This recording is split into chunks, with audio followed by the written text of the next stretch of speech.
Assalamualaikum warahmatullahi wabarakatuh.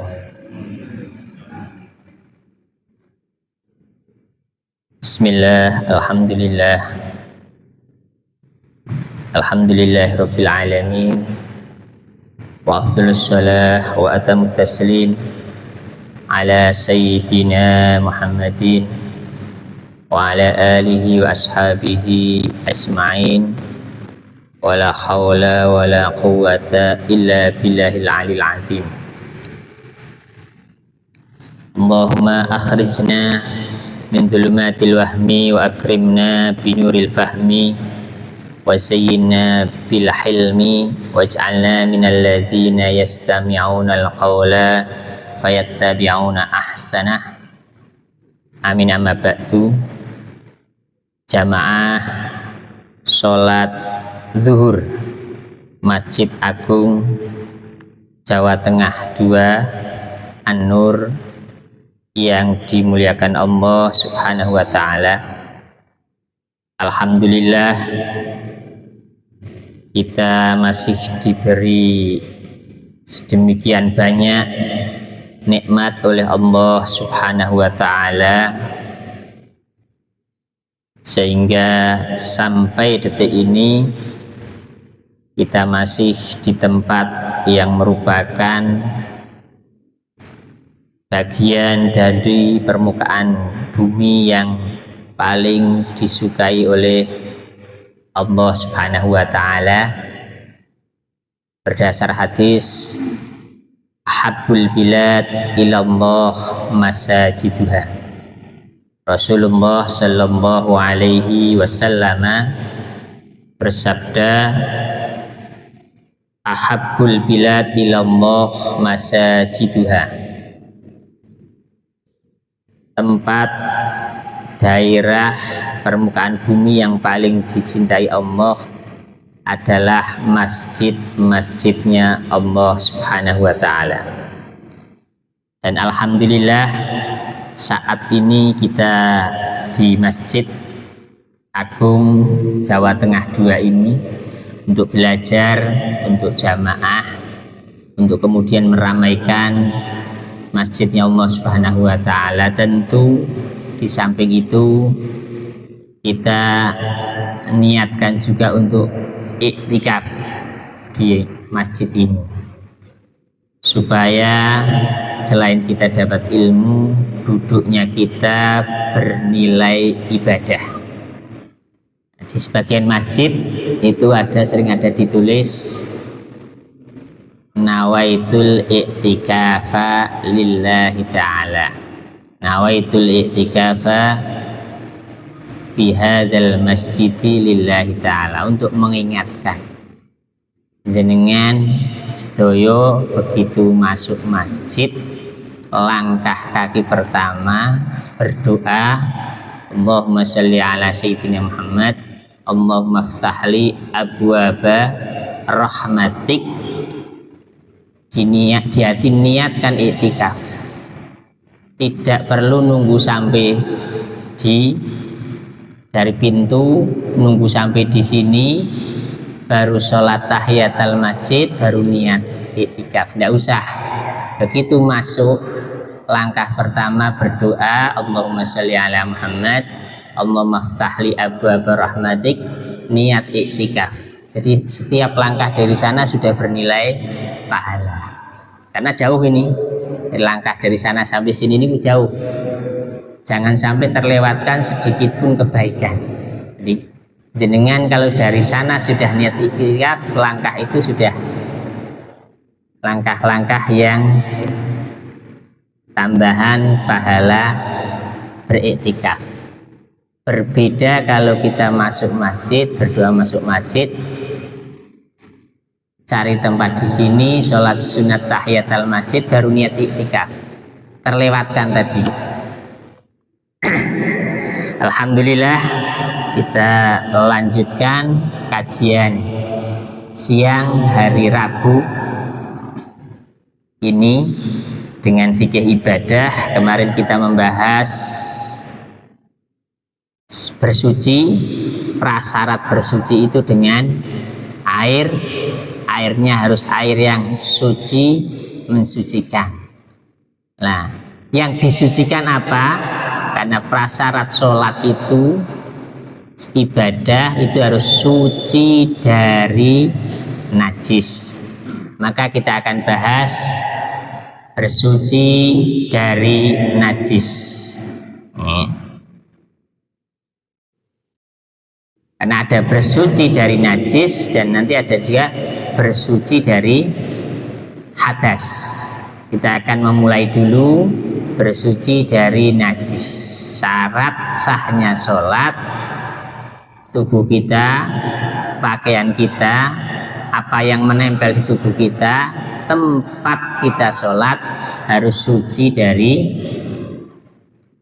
najis. Lah, apa itu najis? Di situ dikatakan an-najis, najis itu kullu mustaqdirin, setiap perkara yang menjijikan. Secara umum, di najis itu segala apapun yang menjijikkan secara umum. Cuman kemudian ketika dikerucutkan menjadi pengertian najis secara syariat, secara fikih, najis itu setiap perkara yang menjijikkan, yang menjadikan atau mencegah keabsahan sholat. Mustaqdzir yamna'u sihatas sholat, segala sesuatu yang menjijikkan, yang mencegah sahnya sholat.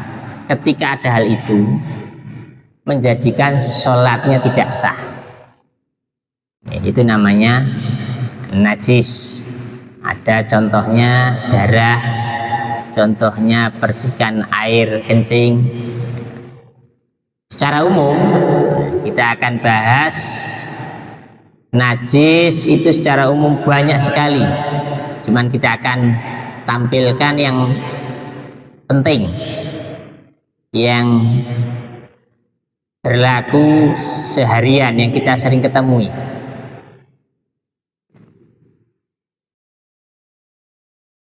Yang sering dibahas oleh para ulama. Yang pertama ini khamr dan setiap perkara cair yang memabukkan.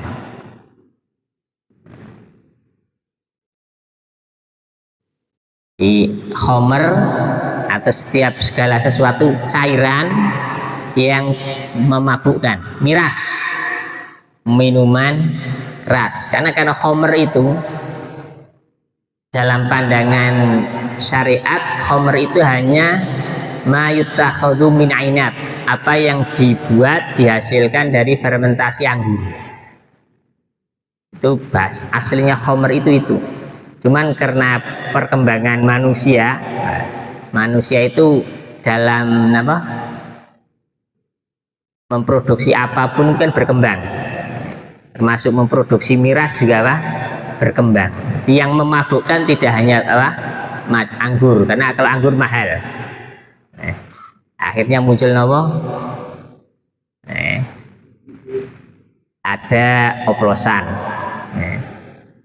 dan sebagainya, itu cairan memabukkan, najis. Jelas ayat Al-Qur'annya surat Al-Maidah ayat 90, innamal khamru wal maisiru wal angsabu wal azlamu rijzun min amali syaitan. Ini titik tekannya pada innamal khamru, sesungguhnya khamr. Kemudian di rijzun. Rijzun itu artinya apa? Najis. Kalau orang Jawa memaknai jember. Karena ini kita bahasnya di khamr dulu, innamal khamru, titik tekannya di khamr.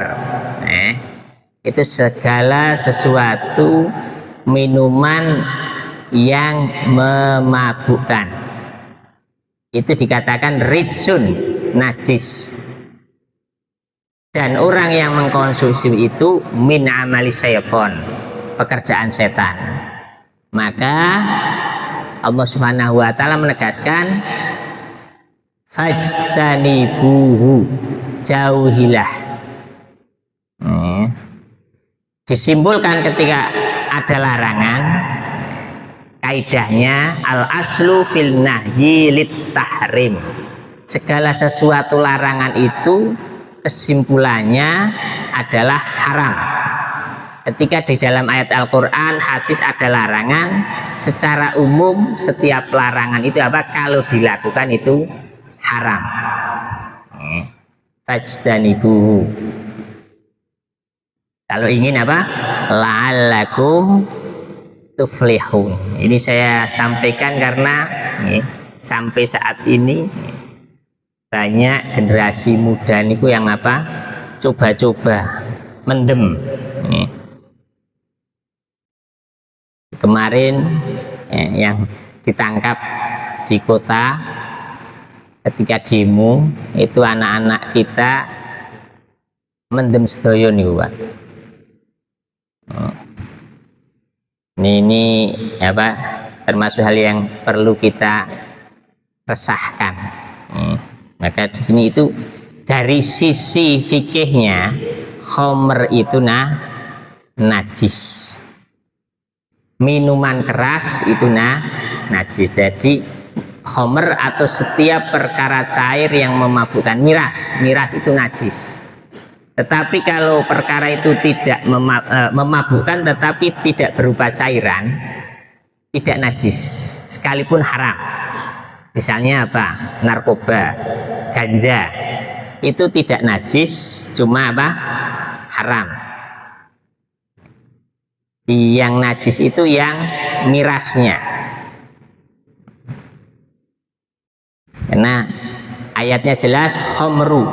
Nah, itu dipertegas oleh hadis yang diriwayatkan oleh Imam Muslim.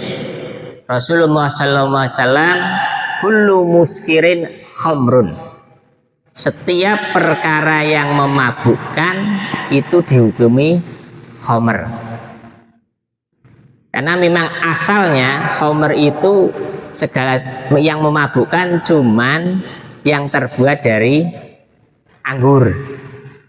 Bahasa aslinya khamr itu kalau terbuat bahan dasarnya itu fermentasi anggur. Tapi kemudian diperjelas ayat hadisnya itu kullu muskirin khamrun. Segala apapun yang memabukkan khamr. Ini bahasa hadis, ini sudah bahasa apa? Syariat. Wa kullu khamrin haram. Segala sesuatu yang setiap perkara yang memabukkan adalah khamr. Setiap khamr adalah haram. Ini mempertegas ayat innamal khamru wal maisiru wal angsabu wal azlamu rijsun min amalis syaitan fajtanibuhu la'allakum tuflihun. Diperjelas. Jadi kadang satu ayat di Al-Quran itu ditafsiri, diperjelas dengan hadis. Hadis sahih riwayat Imam Muslim. Kullu muskirin khamrun. Segala sesuatu yang memabukkan itu dikatakan khamr. Wa kullu khamrin haram. Setiap khamr, jadi berarti kesimpulannya apa? Ya, setiap kullu muskirin khamrun wa kullu khamrin haram. Niki premisnya nanti kan kullu muskirin haram. Setiap yang memabukkan itu khamr. Setiap khamr dihukumi apa? Haram. Maka setiap yang memabukkan adalah haram. Premisnya, kesimpulannya akhirnya begitu. Itu najis. Karena najis maka haram dikonsumsi. Terlebih bahwasanya itu apa? Jelas ayatnya itu min amalis syaitan. Sementara wa kana syaitanu lil insani aduwwam mubina. Setan niku musuh nyata bagi manusia. Nah, kalau perbuatan setan kok diikuti, berarti jadi napa? Koncone setan. Jadi naudzubillah, naudzubillah. Nah, ini termasuk napa? Penyakit sosial terlepas dari itu maksiat nih. Ini penyakit sosial di kalangan anak-anak muda. Naudzubillah, nggih. Terus pastikan keluarga kita, anak-anak kita, generasi kita tidak coba-coba hal itu sampai kemudian kecanduan, naudzubillah, karena itu haram. Yang berikutnya ini kenapa harus kita sebutkan sekalipun ini jarang sekali di kita ini, di Magelang ini mayoritas Islam, mayoritas Muslim, tapi supaya kita punya pandangan yang luas. Karena saya lihat masyarakat kita itu berlebihan dalam hal ini, dalam hal apa? Najis anjing dan babi ini. Ya, ini najis. Anjing dan babi itu najis. Dasarnya jelas. Hadis riwayat Imam Muslim, tuhuru ina'i ahadikum idza walha fihi al-kalbu ayyahsilahu sab'a marratin ulahunna biturab. Sucinya wadah-wadah kalian ketika dijilati anjing itu dibasuh 7 kali, salah satunya dengan debu. Ini dasar hadis ini untuk kenajisan anjing. Ada yang memahami yang najis kan jilatannya, karena ayat hadisnya apa? Sucinya wadah kalian itu ketika dijilati anjing itu dibasuh. Nah, anjing itu kalau kita hukumi hanya jilatannya, anjing ini punya kebiasaan apa? Menjilati tubuhnya. Artinya bukan hanya jilatannya, seluruh tubuhnya juga najis. Jadi jangan kemudian dipahami hadisnya kan jilatannya, ya memang zahir hadisnya seperti itu, tetapi bisa dipahami karena kebiasaan anjing ini apa? Menjilati tubuhnya, maka kakinya juga najis, bukan hanya jilatannya. Itu najis. Lah, babi di mana dasarnya? Babi itu aswa'u halan. Kata ulama, keadaan babi itu lebih jelek daripada apa? Anjing. Kenapa? Karena babi itu kotorannya sendiri apa? Dimakan. Nah,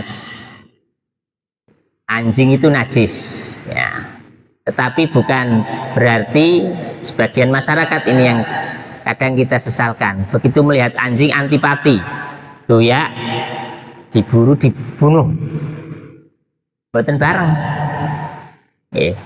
Anjing itu ada 2 kategori, ada yang tidak boleh dibunuh, ada yang boleh dibunuh.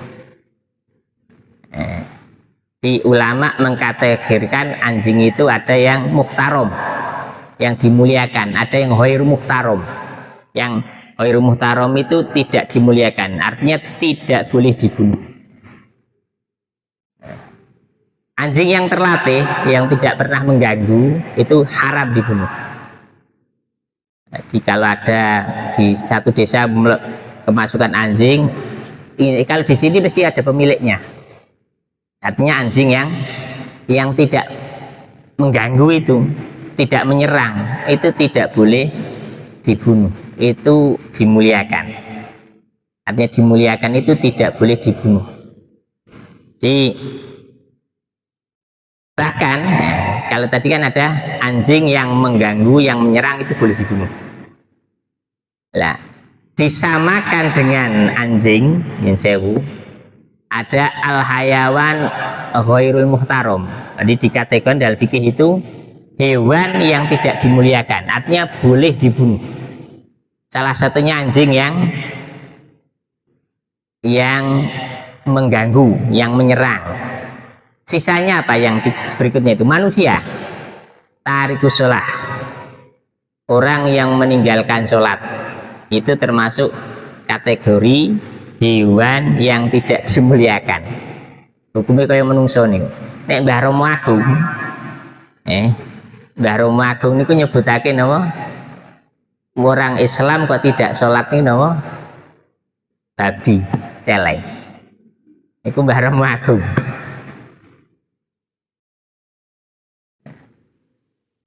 Sampai niki nggih, beliau mengatakan kok di bojo ora salat. Nek bojo wedok berarti numpaki celeng. Nek sing napa? Sing ra salat sing lanang. Niku ngendikane Mbah Romo Agung.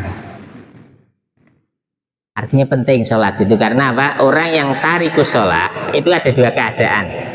Orang meninggalkan sholat itu ada dua keadaan. Malas, kalau dia malas disuruh tobat. Kalau tobat dia sholat selesai urusannya. Tapi kalau dia tidak sholat, ditanya sholat wajib mboten? Tidak wajib. Sudah dihukumnya apa? Murtad. Ini yang dikatakan termasuk hewan yang tidak dimuliakan. Termasuk juga di sini apa? Zani muhson. Naudzubillah. Pelaku zina muhson. Sudah menikah zina. Nah, itu juga kan ancamannya hukumannya rajam. Maka dihukumi apa? Hewan yang tidak mulia. Sama keadaannya dengan anjing yang galak sing nyerang. Naudzubillah. Jadi tidak serta merta anjing itu boleh dibunuh. Najis iya. Bahkan kategorinya najis apa? Mughalladzah. Tapi tidak boleh serta merta dibunuh. Selama tidak mengganggu, tidak menyerang. Karena kita ini memang jarang anjing liar itu ya. Tapi kalau di Arab Saudi kemarin Pak Januari di Mekah lihat anjing. Anjing liar itu. Dan di Arab begitu masih banyak. Anjing liar itu banyak. Mereka biasanya tinggal di gunung-gunung. Kalau malam turun cari makan di tempat-tempat sampah. Ya anjing-anjing liar itu kadang menyerang. Tapi kalau anjing-anjing yang dipelihara itu sudah enggak. Najis, ya memang najis. Ya. Tapi kan ada solusinya, ada cara mensucikannya. Contohnya jenengan di tonggo punya tetangga yang punya anjing biasa aja, kesenggol ya dikumbah. Ada caranya kok. Jadi biar praktek ilmu nih. Jangan terlalu kaku, sekeco mawon ditunggu sing duwe nama anjing kok kesenggol ya ora apa-apa, enggak masalah, ada cara mensucikannya. Sesekali nama praktek mensucikan najis mughalladzah. Nah, ilmu itu harus diamalkan. Berikutnya ini pentingnya. Najis yang ketiga itu apa? Maitah, bangkai. Bangkai itu apa? Ini bangkai dalam pandangan syariat dengan bangkai yang kita pahami itu beda. Kalau kita ada hewan mati itu bangkai. Tetapi dalam syariat dikatakan bangkai yang kemudian dihukumi najis itu setiap hewan yang mati tanpa disembelih.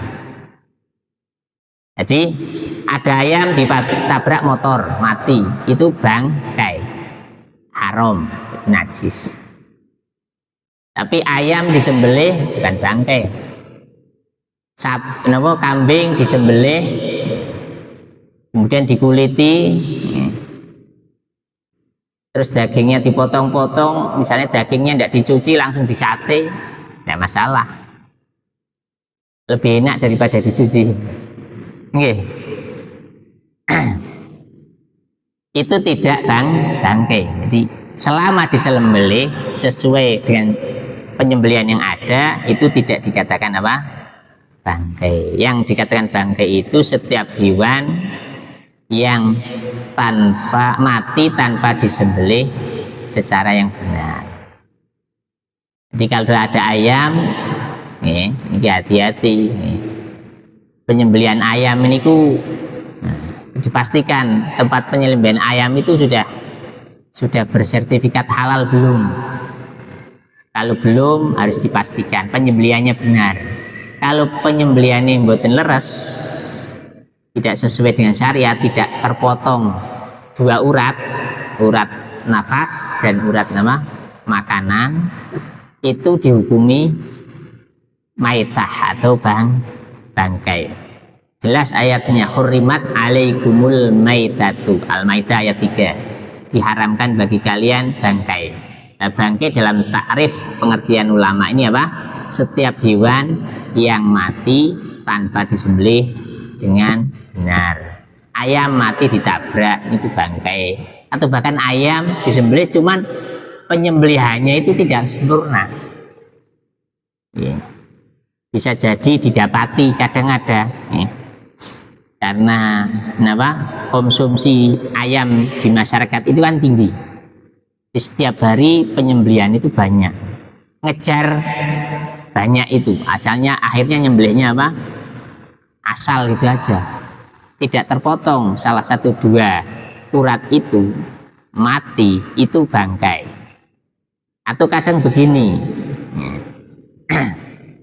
yang saya dapati itu tempat pemotongan ayam, karena jumlah ayam itu harus targetnya setiap hari sekian ekor, dari tempat penyembelihan, dari kandang ke tempat penyembelihan itu ditumpuk. Sebelum disembelih itu sebenarnya ayam itu sudah sudah sekarat. Jadi ketika disembelih sudah tidak, darahnya tidak memancar. Atau setelah disembelih tidak bergerak-gerak, itu sebenarnya sebelum disembelih sudah mati, itu sudah sekarat. Itu dihukumi bangkai. Maka yang mengkonsumsi ayam, hati-hati, hati-hati. Jadi bangkai itu setiap hewan yang mati tanpa disembelih, yang sesuai dengan syariat. Disembelih dengan sesuai dengan syariat itu apa? Terpotong di lehernya dua urat minimal, urat yang untuk makanan dan urat untuk pernafasan.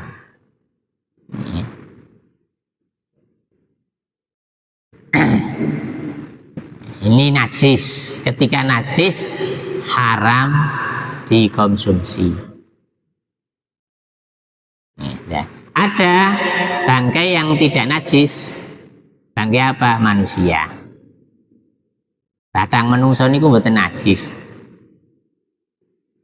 Sekalipun ada ayat, ngapunten, innamal musyrikuna najasun fala yaqrabul masjidal harama ba'da amihim hadza.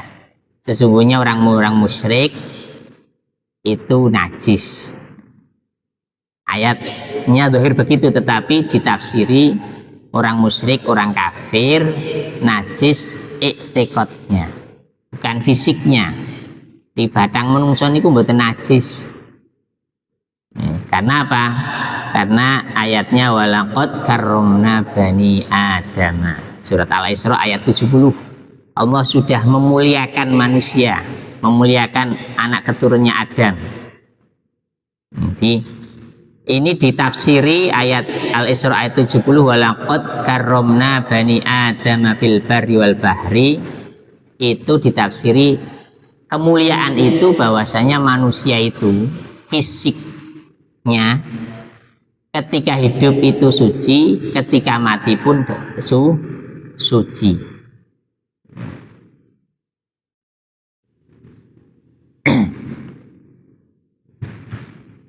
Ada juga nih, jadi hewan itu dikonsumsi harus disembelih karena untuk mengurangi apa? Darah. Karena nanti darah itu apa? Najis. Karena darah itu najis. Ada hewan yang dikecualikan yang tanpa disembelih pun itu tidak dikatakan bangkai ketika mati. Hewan laut, ikan. Ikan itu tidak ada ketentuan ikan itu harus disembelih. Begitu mati boleh dikonsumsi, tapi dimatikan dulu. Jangan sampai beli lele jurip digoreng, dimatikan dulu. Tetapi tidak ada syarat apa harus disembelih. Sekalipun ada ulama, sebagian ulama niku berpendapat kalau ikannya besar itu sunnah disembelih. Sembelih ya sama, potong lehernya untuk mempercepat kematian. Tapi kalaupun tidak disembelih halal. Itu pengecualian karena mengada hadis uhillat lakum maitatani wa damani. Dihalalkan bagi kalian dua jenis bangkai. Artinya tanpa harus disembelih pun halal. Amal maitatani fal khut wal jarot. Apa itu? Ikan. Jadi ikan itu biasanya kalau ikan laut itu memang lebih cepat mati ya. Ikan laut dengan mancing di laut niku begitu tarik ke darat niku tidak lama kemudian mati. Berbeda dengan ikan apa? Ikan yang tidak di laut. Kolam-kolam itu agak lebih lama ya. Ada ikan dan ada aljarot. Aljarot itu belalang. Belalang itu halal. Semua jenis walang. Saya waktu kecil biasa ya, goreng belalang. Saat ini mboten nonton ya. Ada itu bangkai yang dihalalkan, artinya tanpa harus diproses disembelih, halal. Yaitu apa? Ikan, semua jenis ikan dan belalang. Cuman kita tidak banyak yang mengkonsumsi belalang, kecuali orang Gunung Kidul. Jadi tindak-tindak di Gunung Kidul itu di pinggir jalan ada jualan apa? Walang goreng. Ini halal, halal. Di maitah ini harus pahami, bangkai itu dalam bahasa fikih setiap hewan yang mati tanpa disembelih ataupun disembelih tetapi tidak sesuai. Nah, contoh yang mati tanpa disembelih niku ayam ditabrak mati, niku bangkai. Jangan kemudian digoreng, jangan dimasak, kasihkan lele jenengan. Atau ada jenengan menemui di warung makan misalnya, kamu jenengan persani kok bulunya kok utuh, diteliti itu yang terpotong hanya satu misalnya, ini sekalipun disembelih tapi tidak sesuai dengan syariat, ini bangkai, ini haram dikonsumsi karena napa najis. Niki hal-hal yang harus dipahami. Terus ya kemudian yang berikutnya termasuk perkara yang najis itu adalah darah. Jelas ini di dasarnya itu surat Al-An'am 145. Qul uhiya ilayya muharraman ala thaimin dan seterusnya, titik tekannya pada audaman masfuhan. Qul uhiya ilayya muharraman ala thaimin yat'amuhu. Allah Subhanahu wa taala merintahkan kepada Nabi Muhammad untuk ini. tidak kudapati di dalam apa yang diwahyukan kepadaku, kata Nabi, sesuatu yang diharamkan memakannya bagi yang ingin makan, kecuali ila ayakuna maitah, kecuali itu bangkai, au daman masfuhan, atau darah yang mengalir. Di darah itu najis,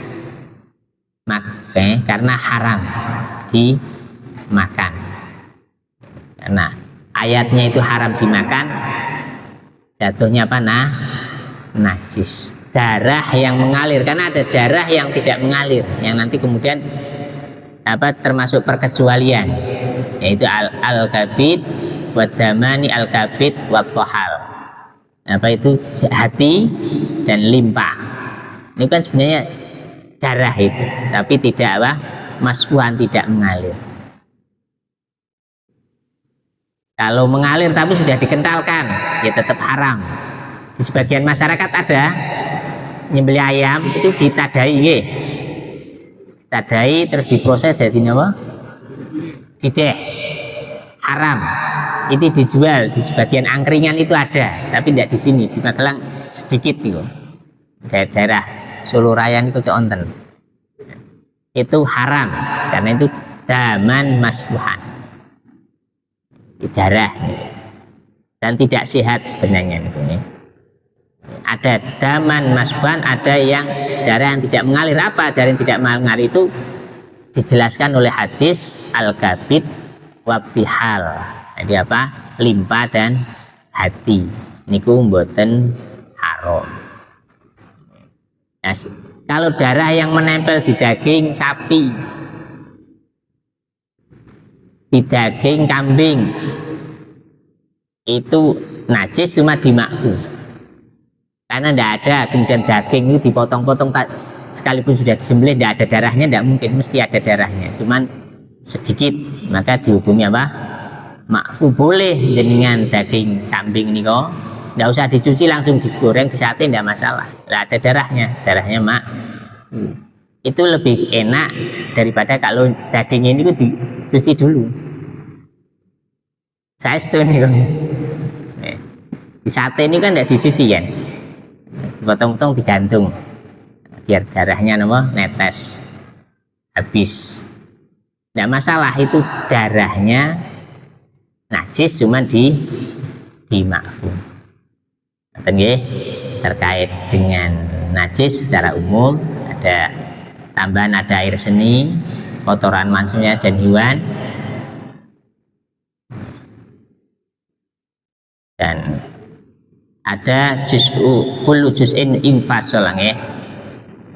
Dalilnya apa? Dalilnya kotoran manusia atau air kencingnya manusia itu najis, karena dulu cerita hadis itu kemarin ketika ada orang Arab datang ke masjid kencing, kemudian Nabi perintahkan untuk biarkan aja, nanti disiram pakai air.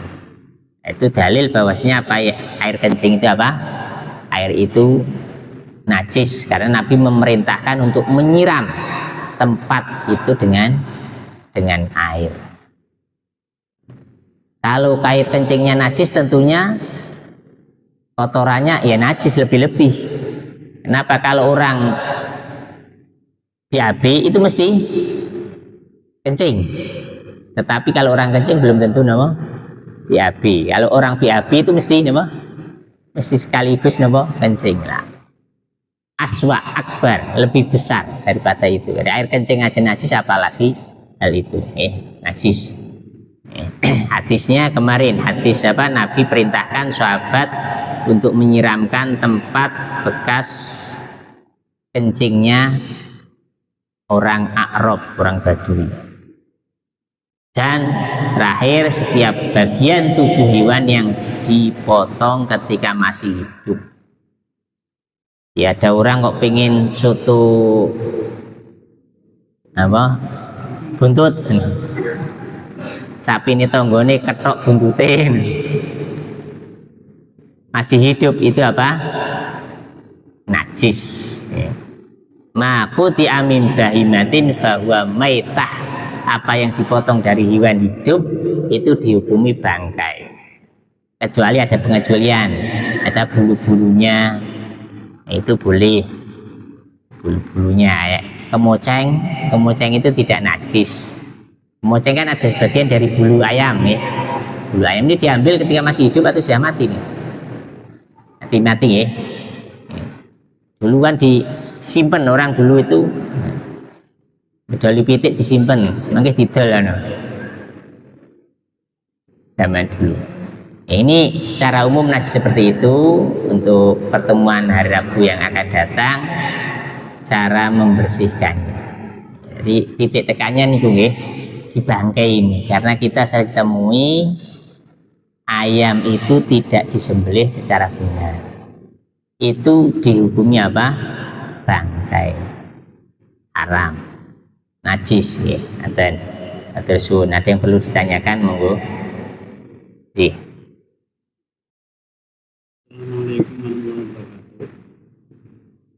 Untuk masalah-masalah yang najis itu kan membatalkan sholat, ini cukup untuk bisa menjadi suci, cukup dicuci atau kita harus wudhu. Contoh misalnya akan ke masjid, masuk di sini ada lemut diteplek, itu kan juga termasuk bangkai itu lemutnya. Dan juga kadang-kadang ada darahnya. Nah ini apakah cukup dibersihkan saja pakai air, ataukah wudhunya kita harus wudhu lagi? Terima kasih. Assalamualaikum. Tersun. Seorang yang sudah punya wudhu mendapati di tubuhnya najis, itu cukup hanya dibersihkan najisnya, wudhunya tidak batal. Wudhunya tidak batal. Tangannya terkena najis, cukup disucikan, dibersihkan tangannya, tidak mempengaruhi status wudhunya. Wudhunya mboten batal. Batal. Maten matur suwun wonten malih. Nggih. Monggo Pak Zanuar.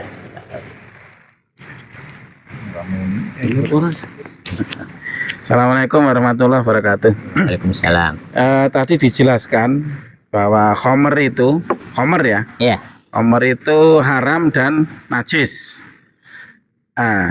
Kalau misalnya alkohol itu kan Ya. juga haram ya, tapi najis enggak. Misalnya alkohol kan banyak dipakai untuk bahan apa? Parfum, kemudian untuk bahan pembersih luka dan lain sebagainya. Oke, mohon penjelasannya. Sun, Pak Taufik. Kalian. Ya. Hampir sama ini cuma mungkin ini cuma alkohol, kemungkinan juga Ya. kebetulan katakan sholat Ji, tersuun di tadi setiap perkara yang memabukkan itu homer, dan setiap homer itu haram, maka homer itu hukumnya haram. Nah, kemudian berdasarkan penelitian orang sekarang, kandungan homer itu yang menjadikan memabukkan karena ada kandungan unsur alkoholnya. Jadi homer itu ada yang muhtaram, ada yang ghair muhtaram. Ada orang itu membuat homer memang untuk tujuannya untuk diminum, sementara alkohol yang setiap buah pun ada kadar-kadarnya. Buah yang jenengan dahar niku ada kadar, hampir setiap sesuatu yang manis itu ada kadar alkoholnya. Kemudian minyak parfum itu ada kadar alkoholnya. Yang hati-hati itu mengatakan sekarang parfum yang tanpa alkohol, non alkohol, yang hati-hati. Tapi ada ulama di Madzhabul Arba'ah itu menyebutkan alkohol yang pada itu tujuannya adalah untuk kan tidak ada orang beli alkohol untuk luka itu untuk diminum. Nah, itu khamr yang tapi yang muhtarom, artinya yang tidak digunakan untuk konsumsi, itu tidak najis. Atau alkohol yang ada pada parfum itu karena memang tidak memungkinkan hanya sekedar untuk menjadikan parfum itu menjadi parfum ya. Jadi bukan hal yang pokok dalam parfum itu. Ada yang mengatakan tidak najis, atau ada yang mengatakan itu najis tapi dimakfu. Nah, jadi najis tapi tidak dianggap. Nah, seperti tadi, seperti darah yang ada pada sisa-sisa darah yang ada pada daging dari hewan yang disembelih secara syar'i, itu ya darah tetapi itu dimakfu. Sama dengan alkohol yang ada pada parfum, itu dimakfu karena memang prosesnya harus begitu. Bagian ulama di kitab Madzhabul Arba'ah mengatakan alkohol yang ada pada parfum itu tidak menjadikan parfum itu najis. Nah, prosesnya harus begitu.